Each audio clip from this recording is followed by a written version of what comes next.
All right. So kind of the title of my talk that I had in my head was Little Tech, Big Impact. So I'm not going to talk about anything revolutionary as far as technology is concerned. You saw I had a spreadsheet up in the background. So many of us have used spreadsheets to do things like manage servers lists. Now in DevOps, we actually do that in Evernote because that's the new way to do it and it's in the cloud.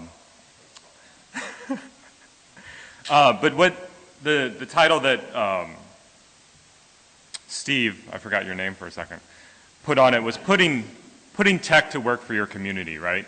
And I think it's a really important thing that as we've looked at some of the talks yesterday and Tyler's talk of, I got this great idea of how we can teach all our kids to program, and sometimes, well, the kids just need shoes. But there are other areas in schools that we can actually help. So this is a story of my wife. This is not me or my wife. It's I also don't do crosswords. And the other thing that I noticed that was odd about this image is who actually takes a paper to bed with them anymore, right? It should actually be a couple with iPhones in their hands or Android devices and on those instead. So this is an artist rendering of what it would be like of me and my wife in bed.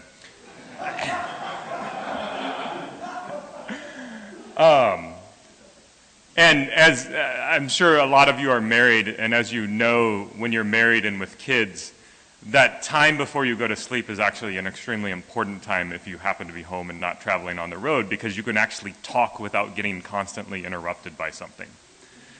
So my wife's on her phone, and at the time she was the treasurer of the PTA for the elementary school that my kids went to. And she rolls over to me and she says, "Can I talk to you about something?" So right then, any married man or anyone who's been with somebody for a long time knows exactly what's about to happen. And so now I'm in bed with Admiral Akbar,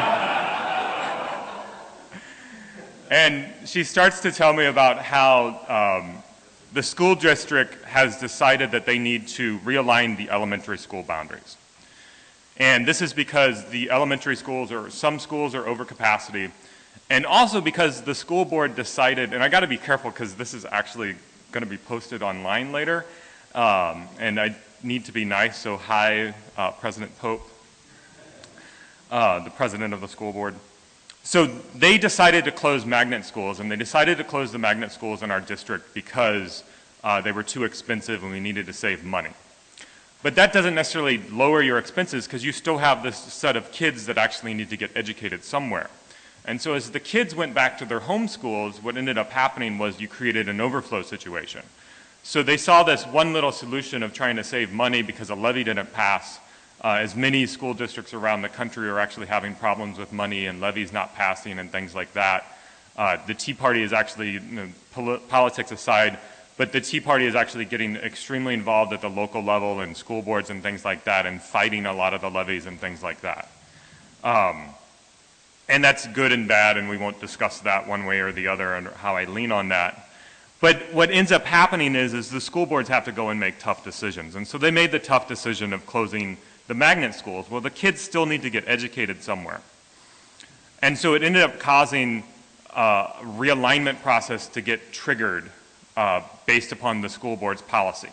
So there were about 80 kids that they needed to find room for. And thus, what this means is you take all of the kids in the entire district and you have to shuffle them around somewhere. So it's 80 kids, and what actually ends up happening in some of the scenarios that we'll see, 1,000 kids get impacted and shuffled around. So I don't know about you, but when I was in school, I actually went to 4 different elementary schools. And as I kind of look at this process of realignment, it kind of touches very close to me because I know that there was a lot of trouble of me adjusting when we switched around to all those different elementary schools. Now, some facts about Westerville City Schools. So I live in Ohio. Westerville is a suburb of Columbus, and Columbus is right in the middle of the state. It's the one in the middle of the state. Cincinnati's down in the south, and Cleveland's up north. It's the 11th largest district in Ohio. We get really good ratings, excellent with distinction constantly, I think 5 years in a row now. And it educates about 15,000 students. So between the 3 high schools, the 4 the 4 middle schools, and the 14 elementary schools. And in the elementary schools, there are about 6,500 students that go to these elementary schools. So my wife tells me about the process, she tells me what's going on, and thus, as part of this, you know, we decide to get involved. And the first step that we do to get involved, and to be honest with you, to kind of lay this out on the table, this is the first time I've ever gotten involved anything remotely in my community or politics or anything like that. So while this may sound like a good idea, I give you a little bit of warning as well, right?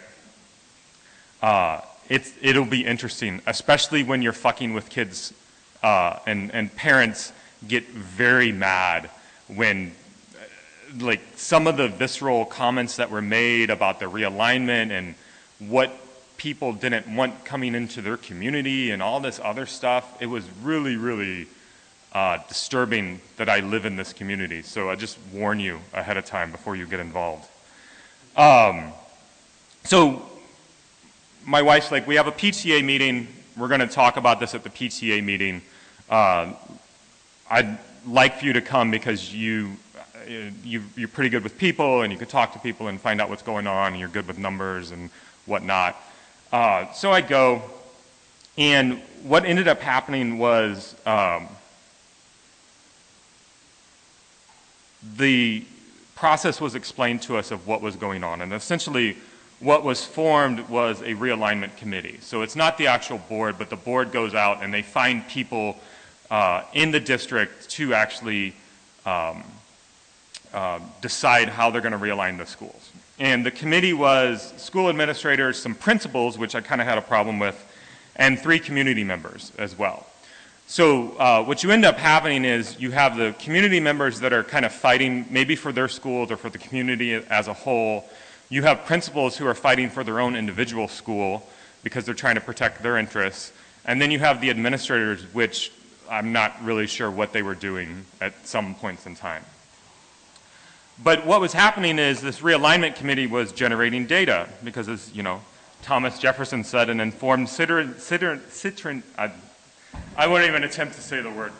So it's the only true repository of the public will, and the people cannot be safe without information. So as a good realignment committee, they started publishing this information. And so this is what they would put out about what they were going to be doing and all of the different options. So how many parents do you think actually would read something like that and would be actually interested in all of this data?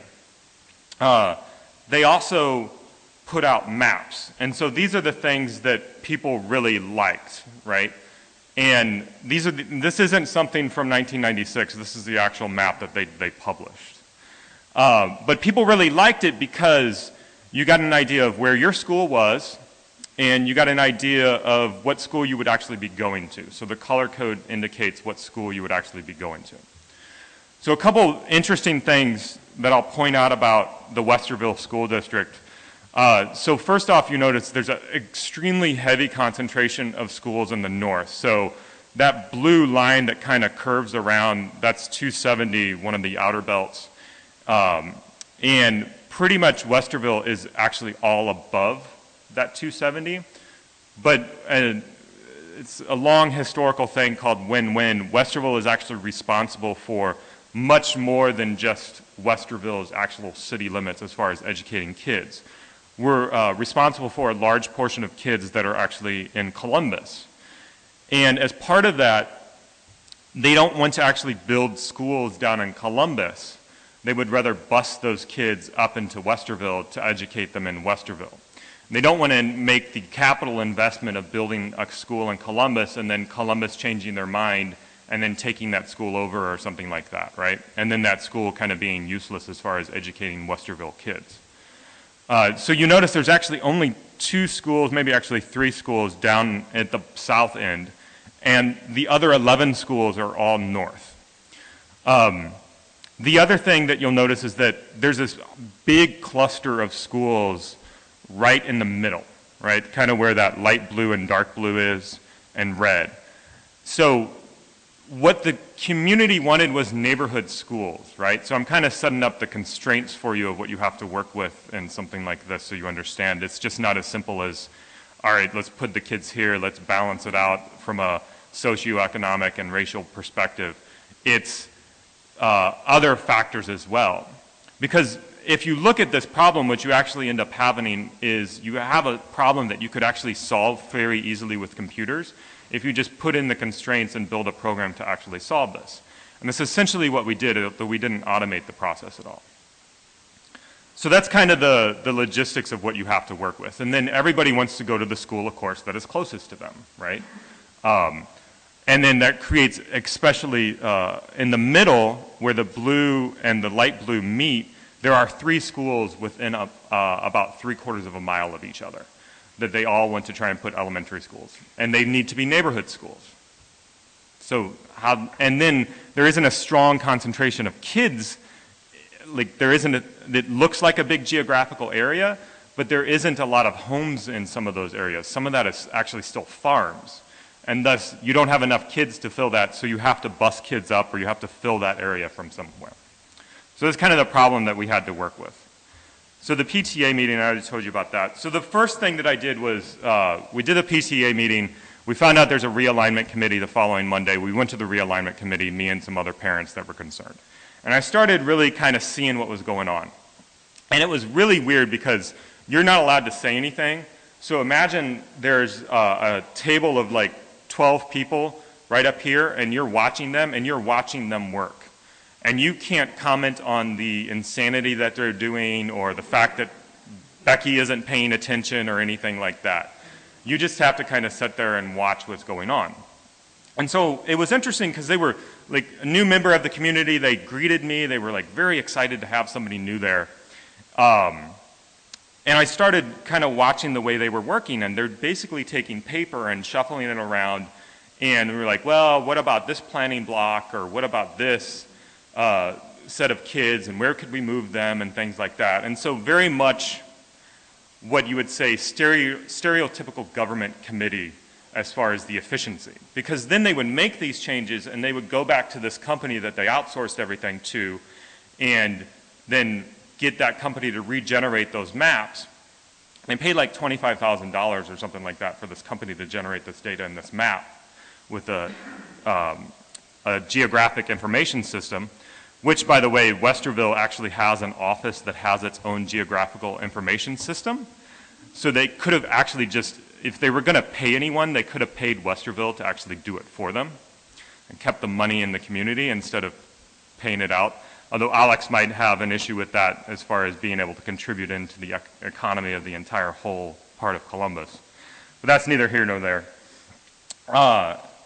So what was really interesting was like they were extremely slow in what they were doing, and it took a lot of time. And this committee had been meeting for months already, and they still hadn't come to a conclusion. So this came, that was in the morning, that was on a Monday morning, and then Monday evening there was the board meeting. And so we got to go to the board meeting, and somehow I got volunteered to talk at the board meeting. So I actually shaved, believe it or not, and I put on, you know, broke out the Brooks Brothers and looked very cleaned up. And I spoke at the board meeting, and as part of that, I presented, I kind of find it interesting because I went into the committee meeting and they're like, oh, hey, how are you? And everyone's great, you know, really nice, and they didn't realize that I was going to go and stab them in the back at the board meeting. So at the board meeting, I presented about 400 signatures of these petitions that we got, that the community members saying that we wanted this process to get halted. Because another interesting part is that we had a new superintendent starting in July when the new school year started, or the new fiscal year started. And so we're going to go and we're going to realign all of the elementary schools, and then we're going to have a new superintendent come in, and he's got to live with this, and he has no say in the process. It seems kind of silly, right? So we presented these petition signatures. But another thing that was interesting is that there are rules to the realignment. And so props to Joe for this. This was also in the Friday last year, this image. So there were guidelines of how they actually needed to realign, and they really weren't following the guidelines. And so one of the guidelines is that the schools, when they realign and they're finished, the schools need to kind of match the socioeconomic ratio and the racial ratio of the district as a whole. And in some cases, they were actually filling schools almost to where it was 60% free and reduced lunch and 60% minority as well. And the problem with that is, so there's clear-cut studies that when kids do better when they're not all packed, all the bad kids are packed, and I don't mean, that sounds really bad, but kids of a lower socioeconomic at times have more problems in their schools, and when you pack them all in one place, there are much more problems that happen in that school as a whole. So there's clear-cut studies on it. As far as my background is concerned, I went to St. Louis public schools, and so I actually went to schools that were extremely bad, and I lived in the good part of St. Louis.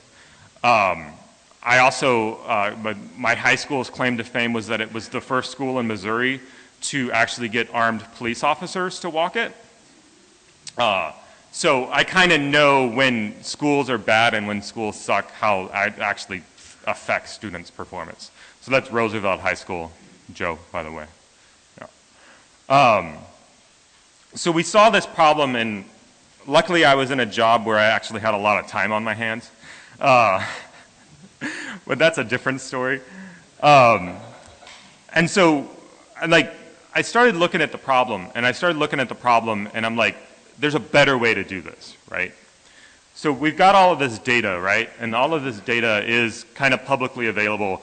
Unfortunately, this was in a PDF, which is the best way to publish data, right?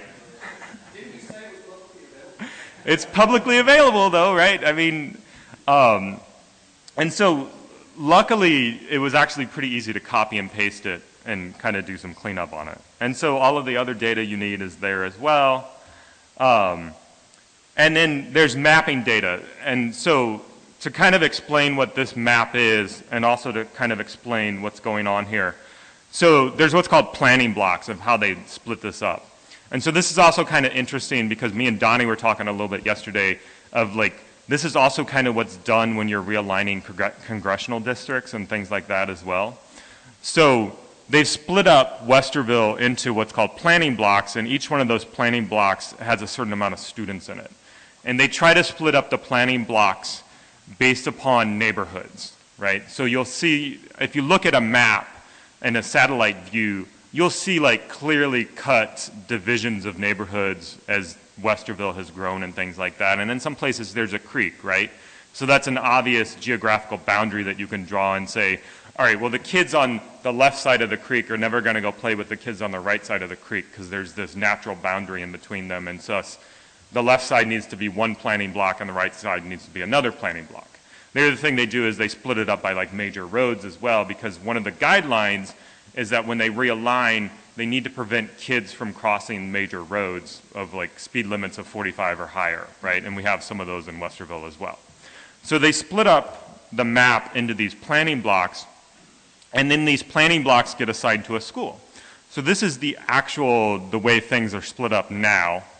And you'll notice like down on the south, they've just got these groups of kids and they don't know what to do with them, so they ship them to one of these other schools because there isn't enough capacity down in that area to handle all of those kids. The other thing that is interesting is that the south is much more densely populated than the north, but all of the schools are in the north as well, right? So that's another kind of problem that you have to work with.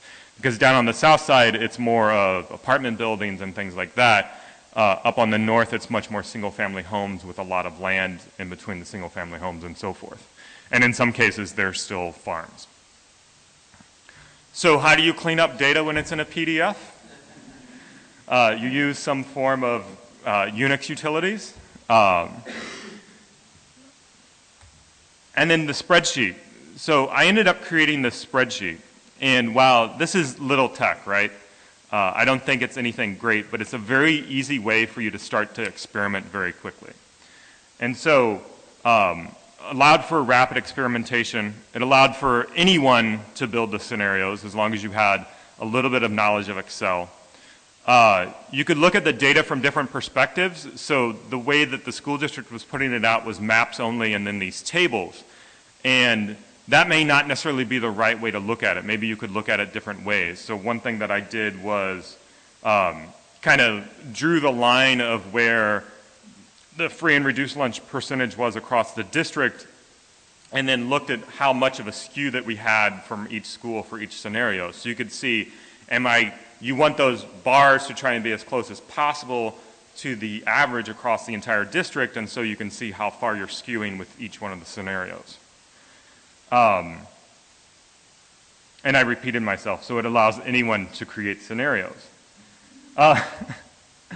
And then the maps. So the maps were a lot tougher because, one, I didn't have access to a GIS system. And luckily, though, the school district was actually very helpful in making sure that this company, Cropper, that they were working with, they sent me over the files to where I could actually recreate the maps. Luckily, they were also in KML, they weren't in PDF.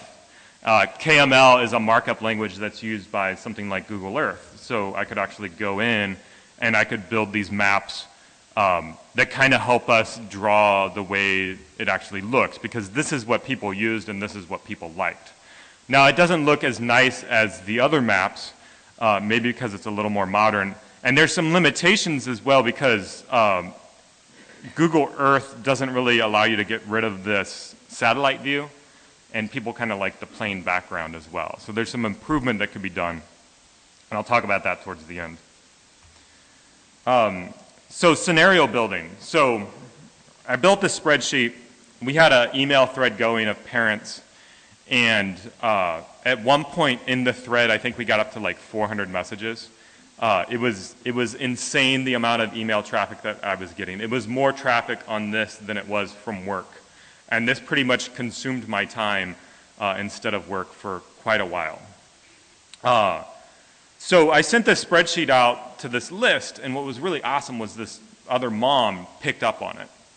And I told her, I gave pretty clear instructions of what you needed to do. Go to this, and actually let's just look at the spreadsheet real quick.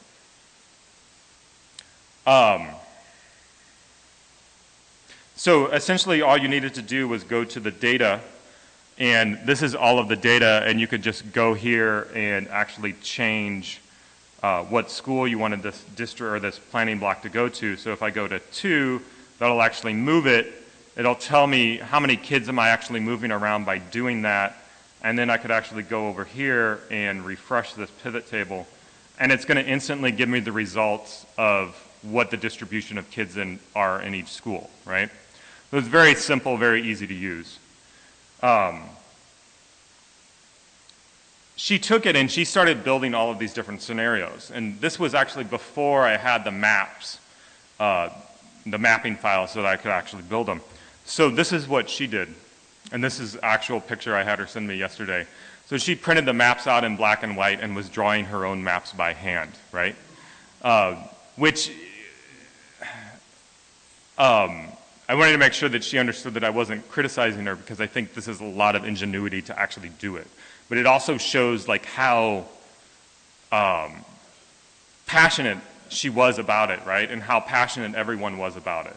The problem was that there were a lot of people that were extremely passionate about it, but there weren't many people that were actually doing anything about it, right? So very typical, and we see in our tech community sometimes as well, right? How easily are we going to criticize somebody, but then we actually don't actually go and solve the problem, right?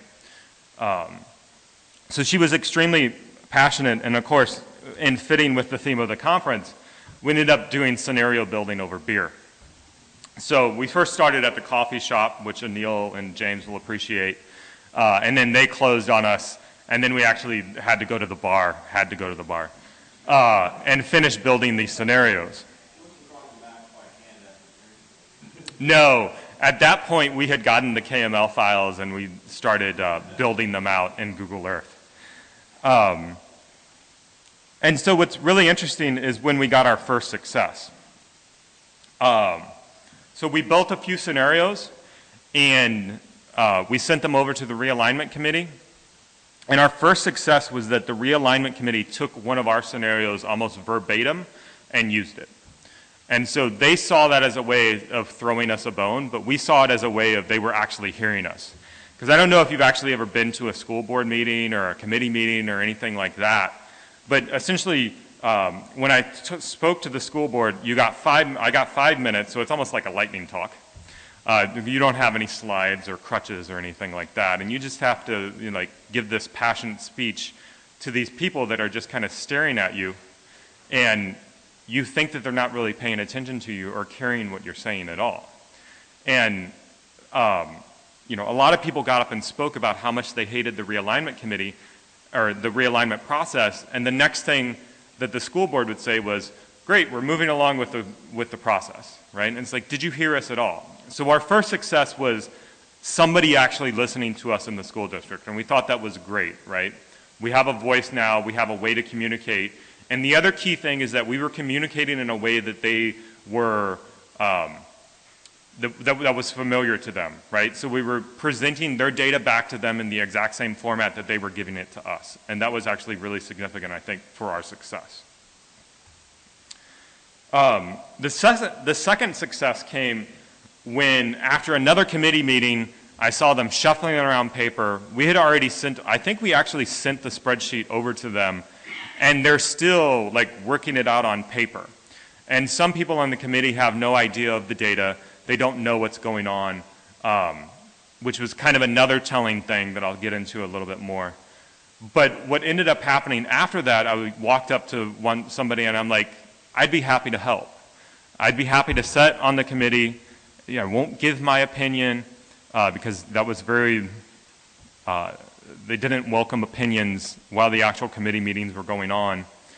And I'll just sit there and I'll run these scenarios for you as you come up with them. You tell me what planning block you want to move, we'll move it, and we'll see the data instantly, right? And so that was actually really cool because then they're like, yeah, let's try and make this process better. So they're listening to us once again. The problem kind of came when I got called to the principal's office. So one of the administrators who actually ran the committee was a former principal. And I come into the committee meeting one day, I'm all ready to help and everything, and this was actually the second meeting that I was going to sit on to actually help them run these numbers. And he's like, Mike, can I talk to you for a second? And he calls me into this office, I think it was his office, and he's like, I heard you've been criticizing us on social media. Like, you did. And this was the controversial tweet. And you can see that the only one person that favored it, it was actually my sister. And then we can also see Anil giving comments in the background as well. What? It's all his fault, right. And then it ends with, I think the progression ended up to where there was a drunk tweet at the end. And I say, in the land of the blind, the deaf man is king, or some bullshit. Because that's really what it was, right? It was a bunch of blind people, and the one-eyed man came in there and like, hey, I can see a little bit, and you guys are walking into fire or something like that. So anyway, this is what I got called into. And what's interesting is like, okay, it was inappropriate. I probably shouldn't have said it. It's a bit of a dick thing to do. He pointed out that plenty of people know Excel in the office, but it was really helpful to have a member of the community in.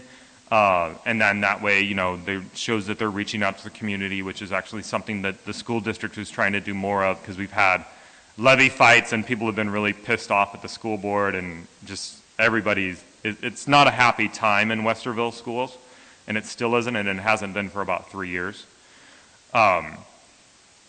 And it was great that a member of community, but I've downloaded Google Earth and I know how to use it. It was his response to me.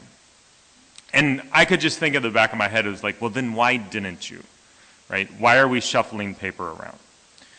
And also, I thought of this on my run this morning, this quote that I like from Thomas Carlyle. So for the superior morality of which we hear so much, we too would desire to be thankful. At the same time, it were but blindness to deny that this superior morality is properly rather an inferior criminality, produced not by greater love of virtue, but by greater perfection of police, and of that far subtler and stronger police called public opinion. So it's really about perspective. It doesn't matter what the reality is, so kind of going back to some of what Tyler talked about yesterday, like the reality is one thing, the way people perceive what you're doing is different. So while we were told by the school board to assume positive intent constantly, we were sitting there watching the school board committee fumble over their work, taking forever to get this process done.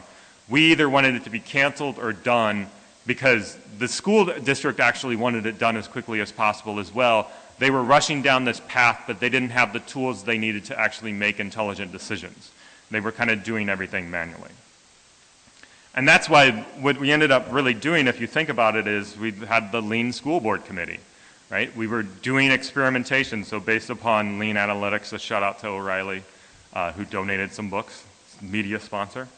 But if you read this book, and I've only read part of it, but it's really about taking data and doing rapid experiments over that data, and that data could be anything, right? And so really we were able to set on that school board committee and we were able to rapidly iterate over scenarios and reject them very quickly or find ones that were possible scenarios that would work. And as we did this, what was really telling, as we went through the spreadsheet and people would make suggestions, people on that committee would make some of the stupidest suggestions because they hadn't actually had a way to actually look at the data, right? So they're like, well, let's move such and such planning block. And they want to move it to this school. And it's like, well, there's 110 kids in that planning block. And there's only 90 seats left in the school. What are you doing? Why would you move that? And then they would want to move this other planning block. And it's like, well, it's very dense and free and reduced lunch. And if we move it, it's going to change the skew of everything. They hadn't really studied the data. And because they didn't really have good tools to study the data. And really what we ended up doing was giving them a better way to study the data and make rapid decisions. So the final win came in this announcement. So I was actually out of town, and my wife went to the school board meeting, and she texted me, and she's like, they're halting the realignment decision, and they're going to wait and do it later, and they'll just deal with the kids overflowing. And so from our perspective, this was actually the final way that they actually started listening to us, right? So they heard the community. And this was actually going to be a very interesting meeting. It was extremely packed. There were kids. Some schools basically mobilized in force and brought all these kids out. And the kids were actually were signed up to talk to the school board. And at the beginning of the meeting, they kind of broke protocol and they said, we're not going to talk about the realignment. It's off the table and we're not going to do it. Right? And from a community member's perspective, it's like finally they listened to us, right? But the problem is it's just delayed, right? We're still going to have to go through this at some point in time. And so some ideas that I've thought of for next time. So you got to understand, like from the time me getting involved to like the first couple committee meetings and where we're needing to make suggestions, it's like weeks. And all of us have full-time jobs as well. And not a lot of time to like research other things and better ways to do things. And so we needed to get something out there very quickly, and the spreadsheet and the maps were the one thing that we could do very quickly to get results right away. But there's definitely better ways to do it. So next time, create a site or an app for the phone or whatever, your smartphone, to allow anyone to create scenarios. And it would actually be kind of a trivial thing to actually program pretty quickly. You could solve for the optimal scenario. So we know what the constraints are: neighborhood schools, good distribution of free and reduced lunch, good distribution of racial distribution as well. And using those, you could actually solve this problem out automatically. I actually made the suggestion to the committee, one of the committee members.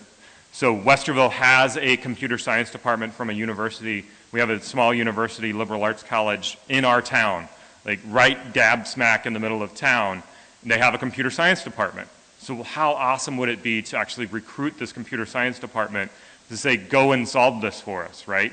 Go and create all of these things to actually go and solve this problem mathematically, because at the end of the day, it's just a mathematics problem.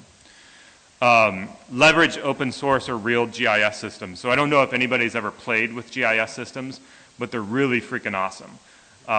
Basically, you have a map and you have data behind that map. And most of this data now is being freely published. So I could actually go to Franklin County and Delaware County, where Westerville is. We go across those two different counties. And I could actually download all of the parcel information, so every lot. And then you could take that data with the school board data of what kids actually live in those houses, or the number of kids. And that's what the GIS company actually did for $25,000. But then you can just draw those planning blocks, and when they drew those planning blocks, the data was instantly there of how many kids were actually in it, just by drawing on a map. So it's really cool what you can do with GIS systems if you know what you're actually doing. And when I initially got into this, I had no idea of how powerful GIS systems were. And then lastly, how can this be applied to other problems? So me and Donnie were talking yesterday, and he's like, you know, you could solve for the optimal solution for redrawing your congressional boundaries, right? Both state and federal, on the state and federal level. Of course, that would then mean that you would actually have a fair distribution of Republicans and Democrats in a district, and you might actually get somebody else than the person who's been that lifelong politician. So that might be more contentious. So that's all I have. Any questions? Yes. So I'm assuming that you just had two main constraints to try to even attempt this within Excel. So I attempted it within Excel, but there was something wrong that it didn't actually run right when I first did the couple scenarios. And like I said, we were on a really tight time schedule. And so there were three parents, Bree and Derek, and then myself, who were actually kind of working on this. And we just didn't have enough time to actually try and build out the scenarios. But I had attempted at one point. Because there is a what if, right, in Excel, to, yeah, the solver. Yeah, and there's so many different possible combinations of how you could actually solve this. But when you get into like planning blocks need to border each other because you're trying to build neighborhood schools, you actually reduce that problem set down greatly, because the neighborhood schools one actually eliminates a lot of possible scenarios, because you can't have, you know, a school in the north and a school in the south, or a district or a block in the south and a block in the north going to a school in the middle, because then they wouldn't be neighborhood schools anymore. Also, what was interesting was that the really rich people wrote a petition, and they were taken off the table as far as being able to move. And this, by Governor Kasich, the governor of Ohio, actually lives in our district, and I don't know if he lives in that particular area or not. In the back, all the way in the back? I've actually struggled with this where I live in congressional districting. Yep. The politics writ large, and maybe less petty, but still scary. And I think when you talk about optimal scenarios, you know, you talk about goals and constraints. Yep. Right? And there are algorithms to define optimal scenarios within those goals and constraints. What I've discovered is that no one's willing to talk about what their real goals are. Right? I mean, you talk about the constraints, you talk about some of the goals about balancing the number of subsidized lunches and things like that. Mm-hmm. But there's at least some percentage of people, their goal is to shove all the kids with subsidized lunches into one school. Right? I mean, if you're in Texas or Virginia, where I live, the districts, North Carolina, the districts, like I grew up in Austin. Austin is now like 7 districts. One of which stretches to Houston, another one stretches to Brownsville, 180 miles away. Right? Wow. It's a mile wide for most of its distance. Just along the highway. Yeah. So what was the goal? Well, the goal was to wrap up some liberals here and some liberals down here. Right. And put them in one safe district so that no one else could ever win it. Yep. But they would never be a threat to any of the other districts. And no politician ever wants to write down that goal publicly. Yeah, and so I guess in this process, it was more of what the community goals were. Now there was a principal on the committee who was protecting her school very much. And I thought it was totally inappropriate that somebody who has like real stakes in this, as far as what their school is going to have, is on that committee and influencing decisions. Like she would veto things and the committee chairs would say, okay, then that's off the table. And that's totally and completely unfair. So that kind of gerrymandering was taking place. But the other thing was like, it was really interesting. You get to see who people really are. And like I said in the beginning, I was really saddened to like some of the neighbors that were like, if this happens, I'm moving. And it's like, but then like, what are you doing? Like, come on, come together and like make the community stronger. There was a PTA president who got up at a board meeting and said, we don't want any more free and reduced lunched kids. And I'm like, what is that? I mean, what kind of, like, I just can't understand the mindset, right? I don't have that perspective, I guess, right? Did you ever get to ask the significant group now why they were using technology? No, I didn't ask. And I think because towards the end, I was kind of on thin ice because of my social media mishap. But what was really interesting was I talked to a school board member, and she's like, that's exactly what we did last time. We had somebody there with a computer who actually had a real GIS system, and we would make a suggestion, and they would instantly be able to tell what was going on. So why they didn't do it this time, I have no idea. What was kind of ironic about that is one of the chairs of the committee was a big fan of dimming. So if anyone knows who Dimming is, you know, he's very much into process improvement and continuous improvement and the Toyota way and all of that. So it was kind of ironic that we were shuffling paper around and not doing much of an improvement. So.